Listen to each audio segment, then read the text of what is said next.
1 কেজির মতো বাঁধাকপি আছে, 300 গ্রামের মতো আলু আছে, আর মিডিয়াম সাইজ পেঁয়াজ 3টে কুচানো আছে, টমেটো 2টো কুচানো আছে, আর কড়াইশুঁটি 100 মতো আছে, 2টো তেজপাতা, আর আদা রসুন পেস্ট করা আছে, ওই 2 চামচ হবে। আর এই যে 1.5খানা মাছের মাথা আছে। আজকে আমি রান্না করছি বাঁধাকপির ডালনা মাছের মাথা দিয়ে। আমি তেল দিচ্ছি, তেল দিয়ে এই আলুগুলো ভেজে নামিয়ে নেবো, তারপর মাছের মাথাটা ভাজবো, ভেজে তারপরে মশলা কষা হবে। আগে আলুটা ভেজে নেব, তেল গরম হয়ে গেছে।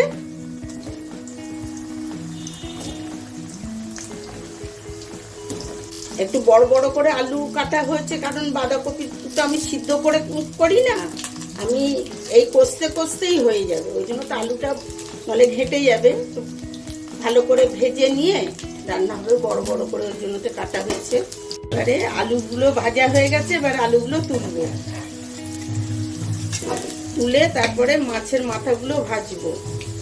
আমাদের এখানে সামনেই বড় পুকুর আছে, আমার বাড়ি থেকে দেখা যায়, সামনেই সব জল ছইতে এসছে, বাজনা বাজছে, আমার ব্যালকনি থেকেই দেখা যায়, আমরা দাঁড়িয়ে দেখি সব বাজনা বাজছে।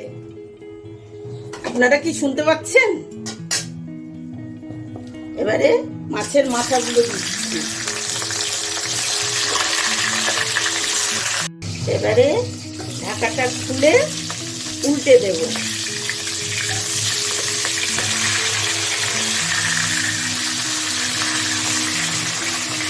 আবার ঢাকা দিয়ে দেব। ঢাকাটা দিয়ে করছি, মানে ভীষণ ফাটছে, মাছের মাথা তো ফাটে, বড় মাছের মাথা, ওই জন্য তো ফাটে। আর আজকে আমাদের মানে তরকারি একটু বেশি হচ্ছে, আমাদের বাড়িতে ঠাকুরমশাই খাবে, ওই জন্য তো একটু বেশি রান্না হচ্ছে। আচ্ছা, এবার ঢাকাটা খুলছি।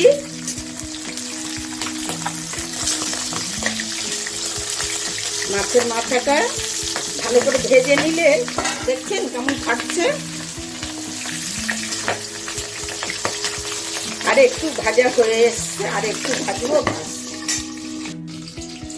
এবারে ঢাকা খুলে ভাজা হয়ে গেছে, এবারে নামাবো। দিয়ে দাও তেজপাতা ছিঁড়ে, আর একটু তেল দিয়ে দিচ্ছি। 1 কেজি তো একটু তেল বেশি না দিলে হবে না। তেজপাতা দিয়ে দিয়েছি, এবারে পেঁয়াজ দেব।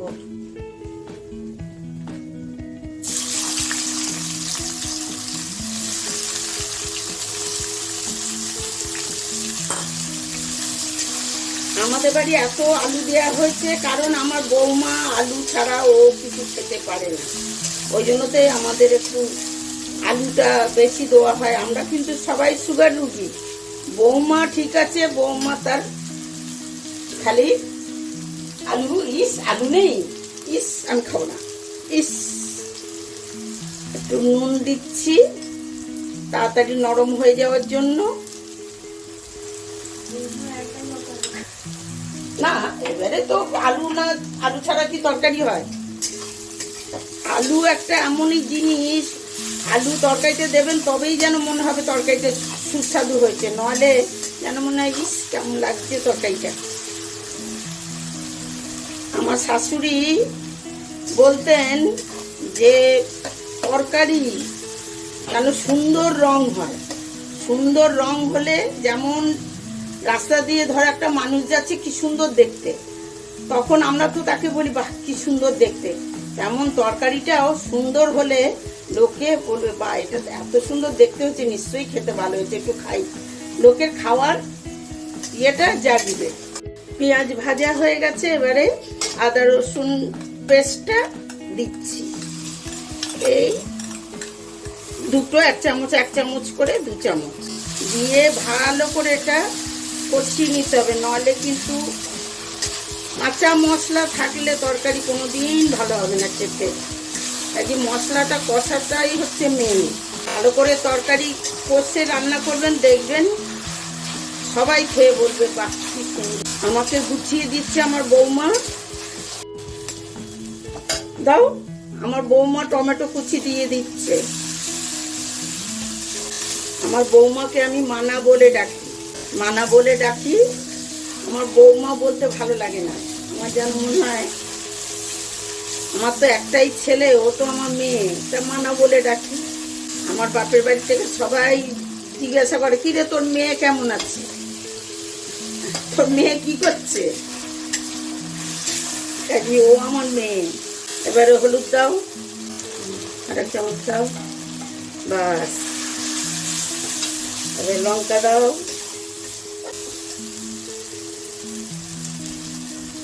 বাস। এবারে চিনি,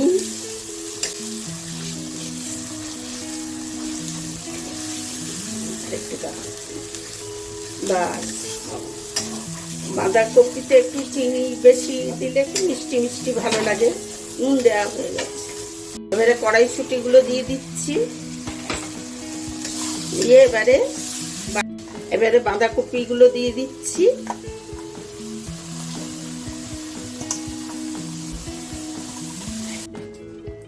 এবারে চাপা দিচ্ছি, একটু কমুক, তারপরে আবার খুলে তারপরে আলু দেবো, মাছের মাথা দেবো। এবারে ঢাকা খুলছি, এবারে মাছের মাথা আলু দেব। এই কমে গেছে, এবারে দিতে সুবিধা হবে, নাহলে আমি আগেই দিতাম। বেশি আছে তো ওই জন্য তো নাড়তে পারবো না বলে আগে দিইনি। এবারে আলু দেব, মাছের মাথা দেব,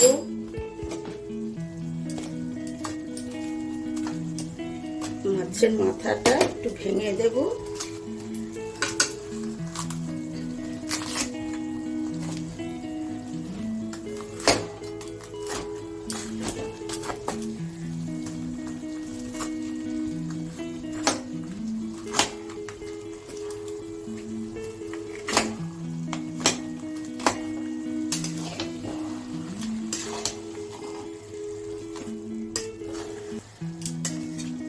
এবারে আলুটা দেব, মাছের মাথাটা ভেঙে দিয়েছি। এবারে আলুগুলো দিচ্ছি, ভাজা আলু। কত সুন্দর বাঁধাকপি কুচিয়েছে দেখেছেন, আমার কর্তা কুচিয়েছে। আর এটা এই ঘি দিচ্ছি, এবারে আমার বৌমার বাপের বাড়ির ঘি, 2 চামচের মতো ঘি দিলাম। এবারে গরম মশলা দেব, গরম মশলা দিলাম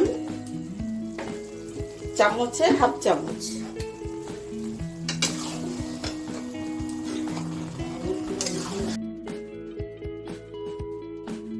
আমাদের শাশুড়ি বৌমার রান্নার জুটি যদি আপনাদের ভালো লেগে থাকে তাহলে ভিডিওটি লাইক করবেন, সাবস্ক্রাইব করবেন আমাদের চ্যানেলটি এবং পাশে থাকা বেল আইকনটিকে অন করে দেবেন, যাতে আমাদের প্রত্যেকদিনের নিত্য নতুন রান্না আপনাদের কাছে তাড়াতাড়ি পৌঁছে যায়।